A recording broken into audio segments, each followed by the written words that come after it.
Hello, நம்ம இன்றைக்கி ஜேகேவோட unexpected marriage part 5 தான் பார்க்க போகிறோம். இதுதான் லாஸ்ட்டு. ஸோ நம்ம அப்படியே கண்டினியூ பண்ணிக்கலாம். லாஸ்ட்டாக எத்தோடு முடிச்சிருப்பேன்னா, ஜாரா வந்து ஜேகே மேலே ஒரு அப்யூசிங் பழி போட்டிருப்பா. மயன் ஜேகே ரொம்ப பிளைண்டாக ட்ரெஸ் பண்ணியிருப்பா. ஸோ எல்லோரும் சரி அவங்க கப்புள்ஸாக பேசிக்கிட்டோம் அப்படின்னு விட்டுட்டு போயிருப்பாங்க. அதில் தான் முடிச்சிருப்பேன். நம்ம இப்போ அப்படியே கண்டினியூ பண்ணலாம். ஜேகே பேசிகிட்டே இருந்திருப்பான். அப்படியே பொறுமையாக அவ்வளோ லிஃப்ட் பண்ணுறான். அவளும் அவளோட 2 லெக்கை ஜேகேயோட வேஸ்ட்டை சுற்றி போட்டுட்டு அப்படியே ஜேகேயோட கண்ணையே பார்த்துட்ருக்கா. எனக்கு வேணும்டி, எனக்கும் வேணுங்க. ஜேகே லைட்டாக சிரிச்சுட்டே அப்படியே அவளை பெட்ரூம் வரையும் தூக்கிட்டு வரான். தூக்கிட்டு வந்து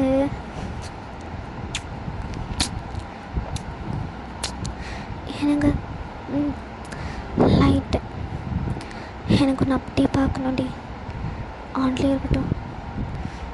சங்குக் ஜேகே அப்படியே ஸ்லோவாக அவளோட ஷர்ட் பட்டனை ரிமூவ் பண்ணுறான். அவன் நெக்கில் கிஸ் பண்ணிக்கிட்டே கழட்டி ஷர்ட்டை கீழே போட்டுட்டு அவளை அப்படியே பார்க்குறான். ஸோ ஜேகே அப்படியே ஃபர்தராக மூவ் பண்ணி அவளுக்கு கீழே போய் பயங்கரமாக பண்ணுறான். சங்குக் சங்குக் சங்குக்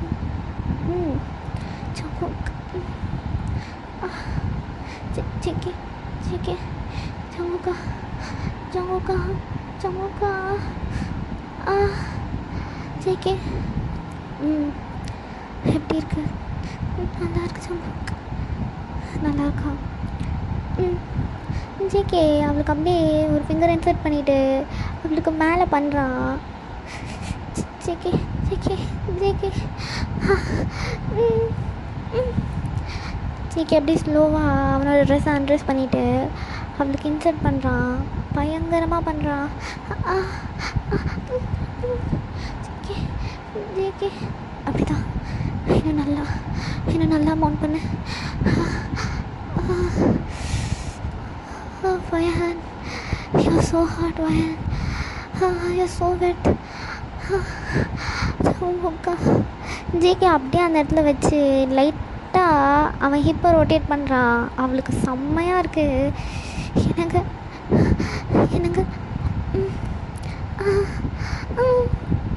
அப்படின்னு அவளால் தாங்க முடியல. ஸோ அந்த செஷன் அப்படியே முடிச்சு ஜேகே அப்படியே அவள் மேலேயே படுக்கிறான். பெட்ஷீட்டை நல்லா இழுத்து போத்திட்டு 2 பேரும் பயங்கரமாக தூங்குறாங்க. நைட் ஒரு 9 o'clock அந்த மாதிரி தான் எந்திரிச்சிருப்பாங்க. சாப்பாடுக்கும் கூப்பிட வந்திருப்பாங்க. பட் வந்த மேட் வந்து இவங்க வெளியவே லைட்டாக ட்ரெஸ் எல்லாம் இருந்திருக்கும். அதெல்லாம் பார்த்துட்டு டோர் வரையும் வந்திருப்பாங்க இவங்க பெட்ரூம் கிட்ட. அங்கே வாசலே ஷர்ட்டு அது இதுன்னு இருக்கவே அவங்க அப்படியே திரும்பி போய் ஐயோ சின்னஞ்சிருசுங்க கதவு கூட சாத்தலை அப்படின்ற மாதிரி வெக்கப்பட்டுகிட்டே போயிருப்பாங்க. என்ன ஒன்று அவங்கள கூப்பிட சொன்னால் இப்படி வெக்கப்பட்டுகிட்டே வந்துட்டுருக்க?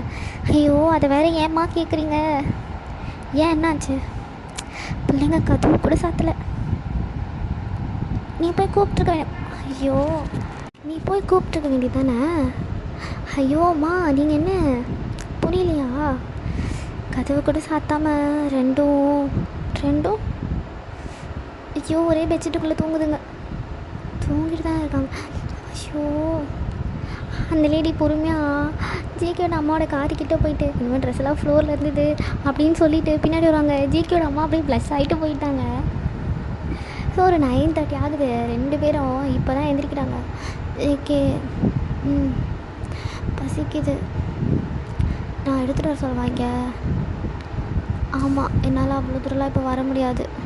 சரி இரு அப்படின்னு ஜேகே எந்திரிச்சு ட்ரெஸ் பண்ணுறான். இந்நேரம் ஃபோன் பண்ணால் வேணாம் நம்மளே போயிடுவோம் அப்படின்னு ஜேகே வந்து வாங்க தம்பி உங்களுக்கு தான் ஃபுட்டு வச்சுருக்கேன், எல்லோரும் சாப்பிட்டு போயிட்டாங்க. எனக்கும் அவளுக்கும் கொடுத்துட்றீங்களா? நான் கொண்டு போகிறேன். நீங்கள் போங்க தம்பி நான் கொண்டு வந்து தரேன். இல்லை நீங்கள் கொடுத்துருங்க நான் கொண்டு வரேன், நாளைக்கு மார்னிங் வரப்போ இங்கே எடுத்துகிட்டு வந்து வச்சுறேன். சரி தம்பி அப்படின்னு 2 பேருக்கும் ஃபுட் வச்சு ட்ரே தராங்க. ஜேகே அதை எடுத்துகிட்டு வேனில் போயிட்டான். போய் இறங்கி உள்ளே போய் 2 பேரும் சாப்பிட்டு அகேன் படுத்து நல்லா தூங்குறாங்க. நெக்ஸ்ட் டே மார்னிங் வாயின் ஆஸ் யூஷுவல் எழுந்திரிச்சிட்டா. ஏஞ்சி வரா மியா வந்து மயன் நைட்டு நல்ல சம்பவம் போல். நைட்டு நல்ல சம்பவம் போல். என்ன பேசுகிறீங்க நீங்கள்? அப்போல்லாம் ஒன்றும் இல்லை, சும்மா போய் சொல்லாத. நேற்று நைட்டு வரவே இல்லை. அது நீ வேறு அப்படியே வெக்கத்தில் உன் கண்ணெல்லாம் செவந்து போகுது. புரியுது புரியுது. சரி ஓகே, என்கிட்டலாம் நீ சொல்ல மாட்ட. அக்கா அப்படிலாம் இல்லை. அப்போ சொல்லு. என்ன சொல்லணும்? நீயும் அவ்வளோ சந்தோஷமாக இருந்தீங்க தானே? வாயனை அப்படியே சிரிக்கிறா. மியா ஐ காட் இட் கல்ப்ரிட் அப்படின்னு வாயனை கட்டி பிடிச்சி விடுறா. என்ன காட் இட் அப்படின்னு ஜிவனோ சுகாவோ வராங்க. ஒன்றும் இல்லைங்க, எதனா வேணுமா? இல்லை இல்லை, சும்மா தான் வந்தோம். நீங்கள் ஏதோ காட் இட் நீங்கள், அதான் என்னன்னு. அதெல்லாம் ஒன்றும் இல்லைண்ணா, சும்மா தான்.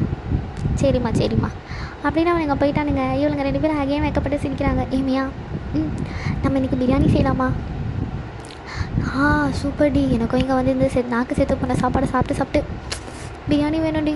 அப்போ இன்றைக்கி நம்ம சமைக்கலாம். ஓகே, எனக்கு பெருசாக சமைக்க தெரியாது, எனக்கு தெரியும். நீ எனக்கு ஹெல்ப் மட்டும் பண்ணு, மீதிலாம் நான் பார்த்துக்கிறேன். ஓகே வா அப்படின்னு 2 பேரும் கிச்சனில் போகிறாங்க. ஜேக்கியோட அம்மா வந்திருப்பாங்க. ஜேக்கியோட அம்மா அத்தை 2 பேரும் வந்திருப்பாங்க. வியோட அம்மா வந்திருப்பாங்க. என்ன பண்ணுறீங்க? இன்றைக்கி நாங்கள் சமைக்க போகிறோம். என்ன சமைக்க போகிறீங்க? Biryani, Indian dish. அப்படியா? மாமா சாப்பிட மாட்டாரே. மாமாவுக்கு யார் சமைச்சாலும் பிடிக்காது, மெய்ட் தான் சமைக்கணும்னு சொல்லுவார். ஏன்? ஆமாம், நாங்கள்லாம் கிச்சனில் கூட வருவோம், ஆனால் நாங்கள் எதுவும் சமைக்க மாட்டோம். ஏன்? நான் ஆசையாக செய்யலான்னு வந்தேன், ஆனால் மாமாவுக்கு பிடிக்காதுடி. அதெல்லாம் பிடிக்கும், நாங்கள் செஞ்சால் பிடிக்கும். நீங்கள் வெளியே போங்க வெளியே போங்க. சொன்னாங்க நீங்கள் வெளியே போங்க அப்படின்னு சொல்கிறா. ஸோ செம்ம ஸ்மெல்லு, மொத்த வீடும் மணக்குது. இவங்க எல்லோரும் உட்காந்துட்டாங்க ரெடியாக. ஆக்சுவலாக மார்னிங் லைட்டாக தான் சாப்பிட்ருப்பாங்க. எப்போவுமே வீட்டில் வந்து லைட் ஃபுட்டாக இருக்கும். இன்றைக்கி அந்த ஸ்மெல், அந்த அரோமாவே அவ்வளோ சூப்பராக இருக்குது, மணக்குது. எல்லோரும் ரெடியாக வந்து உட்காந்துட்டாங்க. ஜேகேவி, ஜிமின், சுகா, ஜேஓப் இவங்க எல்லாருமே ஆச்சு. ஆரம்லாம் ஜிந்தா, ஐயோ செம்ம ஸ்மெல்லு வருதுடா, என்னடா சமைப்பாங்க? அது ஏதோ பிரியாணியாண்டா, இந்தியன் டிஷ்ஷு. நானும் கேள்விப்பட்டிருக்கேன்டா, அது ரொம்ப ஃபேமஸ் இந்தியாவில். இங்கே இவ்வளோ சூப்பராக ஸ்மெல்லு வருது. அப்பா வராமல் இருந்தால் நம்மளாம் ஒரு கட்டிட்டு போயிடலாம். அது சரி, அவர் வந்து எல்லோரும் முடியும் ஸ்பாயில் பண்ணாமல் இருந்தால் சரி. இவங்க 4 பேரையும் வச்சுட்டு ஜேகேயோட சித்தப்பா, சித்தப்பா, பெரியப்பா, ஜேகேயோட மாமா, ஜேகேயோட டேட், இவங்க 4 பேரும் தான். இவங்க 4 பேரோட பசங்க தான் இந்த 7 பேர். ஓகே, ஜேகே மட்டும் ஒத்த பிள்ளை, மீதியெல்லாம் நம்ம அப்படியே டிவைட் பண்ணிக்கோங்க. யாருக்கு யார் அண்ணன் தம்பியாக வேணுமோ அப்படியே டிவைட் பண்ணிக்கோங்க. ஸோ அவங்க வராமல் இருந்தால் நல்லாயிருக்கும். அப்படி கரெக்டாக கார் வந்து நிற்கிது.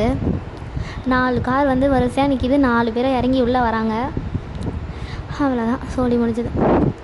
இவங்களும் வரப்போ நல்லா ஸ்மெல் பண்ணிட்டு தான் வந்திருப்பாங்க. வீடு உள்ள அவ்வளோ அரோமேட்டிக்காக இருக்குது. வந்து இவங்கெல்லாம் போய் ஃப்ரெஷ்அப் ஆகிட்டு இந்த வீட்டுக்கு வராங்க. என்ன குக்கிங்? அது வந்துங்க ஒன்றும் இல்லைங்க, வழக்கமாக செய்கிறது தான். கொஞ்சம் மசாலாலாம் போட்டிருக்காங்க போல், அதான் ஸ்மெல்லு. ஓகே அப்படின்னா எல்லோரும் வரிசையாக டைனிங்கில் உட்காந்துச்சு. இந்த வீட்டோட பெரிய லேடிஸ்லாம் என்ன பண்ணியிருப்பாங்கன்னா, மேடிக்கிட்ட சொல்லி இவங்க யூஸ்வலாக சாப்பிட்ற சாப்பாடையும் செய்ய சொல்லியிருப்பாங்க. ஸோ அந்த சாப்பாடை தான் சர்வ் பண்ணுறாங்க எல்லாேருக்கும். ஜேகேக்கு செம்மக்கும் வந்திருக்கும், எப்போலாட்டி கஷ்டப்பட்டு செய்வா, இவங்க இதை சர்வ் பண்ணுறாங்க அப்படின்னு. வாயனுக்கும் மியாவுக்கும் மூஞ்சே மாறிடுச்சு. அப்படியே ஓரமாக நின்று இருப்பாங்க. வியோட டேட் பார்க்குறாரு. நீங்கள் 2 பேர் சாப்பிட்லையாம்மா? நீங்கள்லாம் சாப்பிடுங்க, நாங்கள் அப்புறம் சாப்பிட்றோம். ஏன், என்னாச்சு? ஜேகே டேட் கேட்குறாரு. ஏன் 2 பேரும் டல்லாக இருக்கீங்க? What happened? ஒன்றும் இல்லை அங்கிள். ஜேகே எந்திரிச்சு, ஏன் போய் சொல்கிற? சொல்லு. ஆசையாக நீங்கள் சாப்பிடுவீங்கன்னு சாப்பாடு செஞ்சேன், ஆனால் உங்கள் மேலே இருக்க பயத்தில் எப்பயும் சாப்பிட்ற மாதிரி கஞ்சி ஊற்றுறாங்க அப்படின்னு. சாங்கோக், சாரி டேட். அவங்க 2 பேரும் வீட்டில் இருக்க எல்லோரும் சாப்பிட்ணுன்னு ரொம்ப ஆசையாக சாப்பாடு செஞ்சாங்க. என்னால் இதை சாப்பிட முடியாது அப்படின்னு ஜேகே அதை தள்ளி வைக்கிறான். எனக்கு உள்ளுக்குள்ளே ஜாலியாக இருக்க, ஏன் புருஷன் சாப்பிடல அப்படின்னு. ஜேகே வச்சதும் அவனுங்களும் ஜேகே பார்த்துட்டு நம்மளும் வச்சிடுவோம், அந்த ஸ்மெல்லு நல்லா இருந்தது அப்படின்னு அவனுங்களும் வச்சிட்டானுங்க. என்ன தான் நடக்குது இந்த வீட்டில்? அது என்னங்க, அவங்க 2 பேரும் இந்தியன் டிஷ் பிரியாணின்னு ஒன்று பண்ணாங்க, நம்ம எல்லோரும் சாப்பிடுவோன்னு. நாங்கள் தான் நீங்கள்லாம் இதை சாப்பிட மாட்டீங்கன்னு யூஸ்வலாக நம்ம சாப்பிட்ற மாதிரியே செய்ய சொல்லிட்டேன். வயன், மியா, இங்கே வாங்க. சொல்லுங்க மாமா. கொண்டு வாங்கம்மா நீங்கள் செஞ்சதை. எல்லாருக்கும் செம்ம ஷாக்கு. இவங்க 4 பேரா அப்படின்ற மாதிரி பார்க்குறாங்க. பிகாஸ் இந்த வீட்டில் இருக்க லேடிஸ் கிச்சனில் போய் ஒரு காஃபி டீ போட்டால் கூட இவங்க கூப்பிட்டு வச்சு அட்வைஸ் பண்ணுவாங்க பக்கம் பக்கமாக. இப்போ இவங்க 2 பேரும் இப்படி பண்ணி கொண்டு வரதும் எடுத்துகிட்டு வாங்கினதும் செம்ம ஜாலி. 2 பேரும் கடகடன்னு போய் எல்லாருக்கும் உள்ளேயே பிளேட்டில் போட்டுட்டாங்க. எல்லாருக்குமே போட்டு பட்டு பட்டு பட்டுன்னு பிளேட்டு கொண்டு வந்து மெய்டு இவங்க 2 பேரும் எடுத்துகிட்டு வந்து வைக்கிறாங்க. எல்லோரும் சூப்பராக சாப்பிட்றாங்க. சாப்பிட்டுட்டே இருக்கப்போ வாயனமியாவும் அவங்க எல்லோரும் நின்று பார்த்துட்டு ஹைஃபை அடிச்சுக்கிறாங்க. எல்லாம் ப்ரேஸ் பண்ணிகிட்டே சாப்பிட்டுட்ருக்காங்க. செம்மையாக இருக்கும், வா வா அப்படியே அப்படிலாம் பண்ணிகிட்டே சாப்பிட்றாங்க. ஜேகேயோட அம்மா, நாங்கள் ஒரு காஃபி டீ போட்டால் கூட எங்களை அப்படி பேசுவீங்க, இப்போ என்ன வீட்டுக்கு 2 மருமக வந்ததும் அவளுங்க பேச்சு கேட்க ஆரம்பிச்சிட்டிங்க. அதுவா, அது எங்களுக்கு பொண்ணுங்களே இல்லைல்ல நீ அப்படின்னு ஒருத்தர் சொல்கிறாரு. அது சரி, எங்கள் பிள்ளைங்க மாதிரில எல்லாமே ஆம்பளை பிள்ளைங்களாம் போச்சு.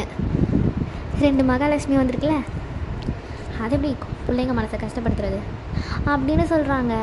4 பேரும் மாற்றி மாற்றி இப்படி சொல்லவே, அப்போ நம்ம தான் இத்தனை நாள் ஜெயில் வாழ்க்கை வாழ்ந்துருக்கோம் போல், நம்மளும் பொண்ணுங்களாம் பிறந்திருக்கலாம் அப்படின்னு இவனுங்க ஃபீல் பண்ணுறானுங்க. ஸோ அப்படியே இவங்க சாப்பிட்டுட்டு கடைசியாக வாயனமையாக உட்காந்து சாப்பிட்றாங்க. அப்பா செம்ம டேஸ்ட்டில் அப்படின்னு. ஸோ இப்படி தான் ரொம்ப சூப்பராக இவங்களோட டேஸ் போகுது. எனக்கு கொஞ்சம் கேட்கும் டெய்லி நைட்டு கண்டிப்பாக இருக்கும். அது இல்லாமல் அவங்க 2 பேரும் தூங்குறது சரித்திரமே கிடையாது.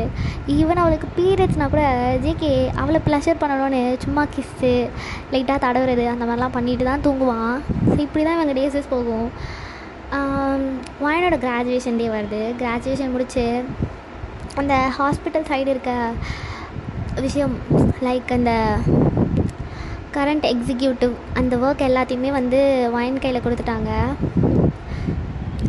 வாயன் அதெல்லாம் பார்த்துட்ருக்கான். மியா ஆவி கூட சேர்ந்து ஆஃபீஸ் போக ஸ்டார்ட் பண்ணியாச்சு. ஜேகேவும் வந்து ஆஃபீஸ் போக ஸ்டார்ட் பண்ணியாச்சு. ஸோ ஃபேமிலி ரொம்ப ஸ்மூத்தாக போயிட்டுருக்கு. ஸோ அப்படியே வரிசையாக இவனுங்களுக்கும் கல்யாணம் ஆகிடுச்சு. இப்போது 2 மருமகள்லேருந்து வீட்டில் மொத்தம் 7 மருமகள் ஆயாச்சு. ஃபேமிலி கொஞ்சம் எக்ஸ்ட்ரா லார்ஜ் ஆகிடுச்சு. ரொம்ப சூப்பராக போகுது. 7 பசங்க எப்படி ஒத்துமையாக இருக்காங்களோ அதே மாதிரி 7 மருமகளுக்குமே ஒத்துமையாக இருக்காளுங்க. வீட்டில் இருக்க பெரியவங்களுக்கு அது ரொம்ப ஒரு கொடுத்து வச்ச மாதிரி ஃபீல் பண்ணுறாங்க. நல்ல பிள்ளைங்க நமக்கு கிடச்சிருக்கு அப்படின்ற மாதிரி. ஸோ இப்படியே அவங்க டேஸஸ் போகவே ஆரமோட ஒய்ஃப் வந்து ப்ரெக்னெண்ட்டாக இருந்திருப்பாங்க. அவங்க ப்ரெக்னெண்ட் ஆகி ஒரு 4 monthsலேயே வந்து ஜின்னோட ஒய்ஃபும் ப்ரெக்னெண்ட் ஆகிட்டாங்க. ஸோ இப்போ வீட்டில் 2 குழந்தை வேறு வந்துடுச்சு. எல்லோரும் ரொம்ப ஜாலியாக இருக்காங்க. முந்தியாவது நைட்டானால் அவங்க வீட்டுக்கு போகிற ஹேபிட் இருந்தது. இப்போ வந்து ஃபேமிலி லார்ஜாக இந்த வீட்லேயே அவங்களுக்கு ஒரு ரூம் இருக்கும்ல, அதுலேயே மோஸ்ட்டாக இருந்துடுறாங்க. அவங்களுக்குன்னு தனியாக கொடுத்துருக்க ரூம் யாருமே போக மாட்டேங்கிறாங்க தனியாக இருக்க வீட்டுக்கு. ஸோ இங்கே கொடுத்துருக்க, ஏன்னா குழந்தைங்க இங்கே தான் இருக்குது. ஸோ அப்போது ஜாலியாக இருக்கும் குழந்தைங்க இருக்குது அப்படின்னு இந்த வீட்லேயே எல்லாருமே இருக்காங்க. இப்போது மியா ப்ரெக்னெண்ட்டாக இருக்கா. ஆல்ரெடி 2 குழந்தைங்க உருண்டுட்டுருக்கு. மியா ப்ரெக்னெண்ட்டாக இருக்கா. சுகாவோட ஒய்ஃபும் ப்ரெக்னெண்ட்டாக இருக்காங்க. என்ன ஒன்றுனா இப்போ ஜியோ ஒய்ஃபும் ஜின் ஒய்ஃபும் சேர்ந்து ப்ரெக்னெண்ட் ஆயாச்சு. ஜிமினோட ஒய்ஃபும். ஸோ வயனை தாண்டி எல்லோரும் இப்போ ப்ரெக்னெண்ட்டாக இருக்காங்க. 2 பேருக்கு குழந்தை பிறந்துடுச்சு. மீதி இருக்க 4 பேருமே இப்போ ப்ரெக்னெண்ட்டாக இருக்காங்க. மேடம், நம்ம இப்போ குழந்த இரு அங்கே பாரு, ஆல்ரெடி 2 ரெடியாக இருக்குது. அடுத்த ஆந்திவியில் 4 இருக்குது. அதெல்லாம் மூடிட்டோம், நம்ம கடைசியாக வளர்க்கலாம். நீ சொல்லுவல இதுங்க 6 நான் கரைச்சி குடிச்சிருக்கேன் அப்படின்னு. அந்த மாதிரி இவங்க போடுற குட்டியெல்லாம் வளரட்டும். அதுக்கப்புறம் நம்ம ஒரு குட்டி போட்டால் இதுங்க 6 நம்ம பிள்ளை கரைச்சி குடிச்சிடும். அது சரி, என்ன ஜென்ரேஷனாக வளர்க்குறோமா? இல்லை, எனக்கு ரொம்ப பிடிச்சிருக்கு ஜாங்குக்கா. ஸோ இவங்களுக்கும் வரிசையாக மந்த்ஸ் டிஃப்ரென்ஸில் சார் குழந்தைங்க பிறந்துகிட்டே இருக்குது வீட்டில். ஸோ இப்போது வீட்டில் மொத்தம் 6 குழந்தையாக போச்சு. ரொம்ப நல்லா இருக்குது. அந்த பசங்க எல்லாத்துக்கும் இப்போ ஜின்னும் ஆரமோட குழந்தைங்களுக்கும் வந்து 1.5 ஏஜ் ஆகுது. ஜியோவோட குழந்தைக்கும் வியோட குழந்தைக்கும் வந்து 1 ஆகிடுச்சு. மீதி இருக்கவங்கள்தெல்லாம் வந்து 8 months 6 monthsன்ற மாதிரி மீதி இருக்க 2 பேரும். ஸோ இப்படி இருக்கவே குழந்தைங்க ரொம்ப அழகாக க்ரோ ஆகுது. ஃபேமிலி ரொம்ப என்லார்ஜ் ஆயாச்சு. பசங்க எல்லோரும் நல்லா ஆஃபீஸை பார்த்துக்குறாங்க. பெரியவங்க ஃபுல்லாகவே ரெஸ்ட் எடுத்தாச்சு. யாருமே ஆஃபீஸ் போகிறது கிடையாது. ஏதாவது டெசிஷன்னா அந்த நைட்டு டின்னர் அப்போ டிஸ்கஸ் பண்ணிக்கிறது, அவ்வளோதான். ஸோ 4 பாட்டி 4 தாத்தா எல்லாருமே குழந்தைங்க கூட ஸ்பெண்ட் பண்ணுற டைம்ஸ், குழந்தைங்கள கூட்டிகிட்டு எங்கேயாவது போயிடுறது, தனியாக அவங்க பேர பசங்களுக்காக ப்ளே ஸ்கூலே வைக்கலாம் போல். அவ்வளோ ஜாலியாக விளையாடிட்டுருக்காங்க எல்லாருமே. Hall full of toys. அவ்வளோ பெரிய ஹால், அவ்வளோ பெரிய ஹாலில் டாய்ஸ் இல்லாத இடமே இல்லைன்ற மாதிரி அவ்வளோ டாய்ஸ் அவங்க பசங்களுக்காக. லைக் லிட்ரலி அவ்வளோ ஜாலியாக இருக்குது அந்த வீடே. ஸோ குழந்தைங்கள்லாம் இப்போ எந்திரிச்சு நடக்கிற அளவுக்கு இருக்குது. இப்போ தான் ஒரு மேடம் வாந்தியே எடுக்கிறாங்க. வாயன் பிரகியா அப்படி தான் நினைக்கிறேன்க்கா. ஏய் சூப்பர் டி. 6 பேரை சுற்றி உட்காந்துட்டாளுங்க. வாயன் அப்படியே கலாச்சிட்டே இருக்காங்க. அவங்க மாமியார் வராங்க. என்னாச்சுடி? ஒன்றும் இல்லை அத்தை, ஒன்றும் இல்லை, நாங்கள் என்னென்னா பேசி சிரிப்போம், உங்களுக்கு என்ன, வயசானவங்க குழந்தைய பார்த்துக்கிற வேலையை மட்டும் பாருங்கள், போங்க போங்க அப்படின்ற ஆளுங்க. அவங்களும் உங்களுக்குலாம் திமிர் ஆகிடுச்சிடி, வர இரு, மாமியாருன்ற கொட்டம் இனிமேல் தான் காட்ட போகிறேன் பாரு, உங்கள் கொட்டத்தெல்லாம் அடக்கிறேன் இரு, நான் போய் ஆளுங்களோட வரேன். ஆமாம் போங்க போங்க அப்படின்னு போகிறாங்க. எல்லாம் சிரிச்சிட்டு போகவே என்ன பண்ண போகிறேன், சர்ப்ரைஸாக நான் ஜேகேக்கு சொல்லணும், அப்புறம் வீட்டில் இருக்க எல்லாருக்கும். ஆமாம் நீயாவது ப்ராப்பராக பண்ணுடி. இந்த ப்ரெக்னென்சி ரிவீல்லாம் நாங்கள் தான் ரொம்ப சொதப்பிட்டோம். ஏன்னா நாங்கள் செக் பண்ணதே எங்கள் புருஷனுங்களோட அப்படின்ற மாதிரி ஆகிப்போச்சு. எப்படி பண்ணலாம்? வேற என்ன, அதான் இருக்கவே இருக்க எமர்ஜென்சி பட்டன். அங்கே போய் அந்த விழாவை நம்ம சூப்பராக டெக்கரேட் பண்ணிடலாம். இங்கே இருக்கப்போ நீ வந்து அங்கே போயிட்டு வரேன் அப்படின்னு போ, எமர்ஜென்சி பட்டன் அழுத்து, உன் புருஷன் உயிரை கையில் பிடிச்சிட்டு ஓடி வருவான், ஊருக்கு முன்னாடி வந்து நிற்பான், நாங்கள்லாம் அப்படியே பின்னாடி வந்து ஜாயின் பண்ணிடுறோம், என்ன சொல்கிறேன்? ஓகே அப்படின்னு வயன் போய் அவளோட ஸ்டொமக் ஸ்கேன் எடுத்துருப்பாள் ஹாஸ்பிட்டலில். அதோட பிரிண்ட்ஸ் எல்லாம் பலூனில் கட்டி அவளுக்கு சூப்பராக டெக்கரேட் பண்ணிட்டாளுங்க. ஒரு 2-3 மெய்டோட ஹெல்ப் மட்டும். ஸோ டெக்கரேட்லாம் பண்ணியாச்சு. நைட்டு டின்னருக்கு ஒரு 8 மணி இருக்கும். எல்லோரும் உட்காந்து சாப்பிட்டுட்ருக்காங்க. வந்து சாப்பிட்டு முடிச்சுட்டு ஜங்குக்கு நான் அங்கே போயிட்டு வரேன். ஏன் எங்கேயும் தூங்கலாம்? இல்லை எனக்கு அங்கே கொஞ்சம் வேலை இருக்குது, 2 minutes. நீ போகவே 5 minutes ஆகும், செல்லும் பார்த்துப்போ, நான் வரவா இரு. இல்லை நீ சாப்பிடு வரேன். சரி. ஸோ ஜேகே ஃபினிஷ் பண்ணுறான். அந்த டைமில் தான் வந்து வயன் கிளம்பிருப்பா. ஸோ ஜேகே என்ன பண்ணுறான், சாப்பிட்டுட்டு வந்து உட்காடுறான்.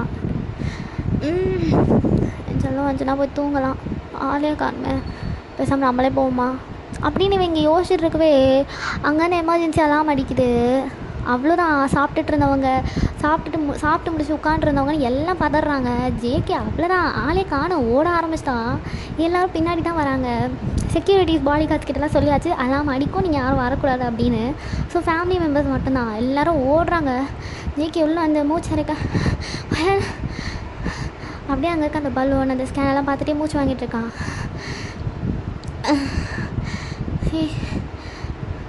என்னடி? கங்க்ராச்சுலேஷன்ஸ், அப்பாவாக போகிற அப்படின்னு ஜேகே அப்படியே நீட் டவுன் பண்ணி அவள் வயிற்றை டைட்டாக கட்டி பிடிக்கிறான். இவ்வளோ டைட்டெல்லாம் வேண்டாம், வலிக்கும், சாரி அப்படின்னு. ஏன்டே மூச்சு வாங்குதுரி? சரி சாரி, சும்மா உனக்கு சர்ப்ரைஸ் தான். ஜேகே அப்படியே லைட்டாக அலாறான். ஒன்றும் இல்லை ஜங்கு, லவ் யூ அப்படின்னு ஜேகே அவளை கிஸ் பண்ணுறான். கரெக்டாக எல்லாம் வந்துச்சு. எல்லாம் வந்து சரியாக்கு, ஏன்னா அலாரம் ஸ்டில் அடிச்சுட்டு தானே இருக்குது. இங்கே என்ன நடக்குதுன்னு அவங்களுக்கு தெரியாதுல்ல. எல்லாம் பேனிக்கிட்டாங்க. கடகடன்னு வந்தால் ஊர்பட்ட பலூன்ஸில் அவ்வளோ scan copies, welcome daddy board இதெல்லாம் பார்த்துட்டு எல்லோரும் ஹாப்பி ஆகிடுச்சு. அவள் தான் ஃபைனல் குட்டி, அதுவும் ரெடி அப்படின்ற மாதிரி பெரியவங்களாம் ஜாலியாக இருக்காங்க. ஸோ எல்லாருமே ப்ரெக்னெண்ட்டாக இருந்திருப்பாங்க. அதனால் அவங்க எல்லாரையுமே கவனிக்கிற மாதிரி இருந்திருக்கும். வயன் அவங்க எல்லாரையும் ரொம்ப நல்லா பார்த்துருந்துருப்பா. அவள் வேறு டாக்டருக்கு படிச்சிருக்கான்றதுனால இந்த ஸ்கேன் டெஸ்ட்டு இந்த மாதிரி எந்த விஷயம்னாலும் அதில் வயனோட இது இல்லாமல் இருக்கவே இருக்காது. இப்போ மேடம் ப்ரெக்னெண்ட்டாக இருக்காங்க. அவளுக்கு 6 பேர், 4 மாமியார், 4 மாமனார், ப்ளஸ் அவளுக்கு 6 அண்ணனுங்க வேறு, ப்ளஸ் உயிரியே கொடுக்குற புருஷன். அந்த குழந்தைங்க வேறு சித்தின்னு பின்னாடியே சுற்றுதுங்க. அவ்வளோ சந்தோஷமாக அவளோட ப்ரெக்னென்சி போகுது. அந்த குழந்தைய டெலிவரி பண்ணி கொடுத்தது மட்டும்தான் வயன், பார்த்துக்கிறது எல்லாமே இவங்க தான். செம்ம சந்தோஷம் வயனுக்கு. எப்படியோ என் லைஃப் இருந்துரும்னு நினச்சேன். சாமி மாதிரி வந்து என்னை காப்பாற்றிட்டான். அவன் மட்டும் அன்றைக்கி என்னை கடத்தாமல் இருந்தா இவ்வளோ தூரம் என் வாழ்க்கை வந்திருக்குமான்னு எனக்கு தெரியவே இல்லை. அப்படியோ சாமுக்கா அப்படின்னு அவன் மனசில் நினைக்கிறா. ஜேகே அங்கே தான் குழந்தைங்க நடுவில் பட்டுன்னு இருந்திருப்பான். பட்டுன்னு நினச்சி பார்க்குறான். என்ன சொன்னியாடி அப்படின்னு லவ் யூ அப்படின்னு சைகளை சொல்கிறான் அங்கேருந்து. மாயன் சிரிச்சிருப்பா. ஸோ நம்ம இதை அப்படியே முடிச்சுக்கலாம். ஓகே, எனக்கு தெரிஞ்சது நல்லா இருந்திருக்குன்னு நினைக்கிறேன். நல்லா இருக்கான்னு கமெண்ட் பண்ணுங்கள். ஓகேயா?